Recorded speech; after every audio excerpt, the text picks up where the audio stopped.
বন্ধুরা, মরুভূমির মাটিতে দুইটি বোকা ইঁদুর বসবাস করত। তারা একদিন মরুভূমিতে জমি চাষ করছে এবং সেই জমিতে গাজর চাষের জন্য প্রস্তুতি নিচ্ছে।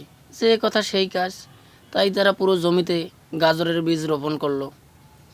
এরপর একদিন তারা এসে দেখে তাদের পুরো জমিতে গাজরের চারা দিয়ে ভরে গেছে। তাই তারা পরের দিন সকালবেলা এলো, এসে তারা ভালোভাবে পুরো বাগানে পানি দিচ্ছিল। এভাবেই তারা পুরো বাগানটিতে পানি দিয়ে ভেজিয়ে দিল। কিছুদিন পর তারা এসে দেখলো তাদের পুরো গাজর বাগানটা গাজর দিয়ে ভরে গেছে এবং তারা অনেক খুশি হলো। এরপর কিছুদিন পর আবার এলো, এসে তারা দুজনে গাজর মাটি থেকে তুলে খেতে লাগলো। তারা খাচ্ছে আর খুব আনন্দ করছে। তবুও হঠাৎ করে তাদের মন খুব খারাপ। তাই তারা জোরে জোরে কান্না করছে, কারণ এই চ্যানেলটি এখনও কেউ সাবস্ক্রাইব করেনি।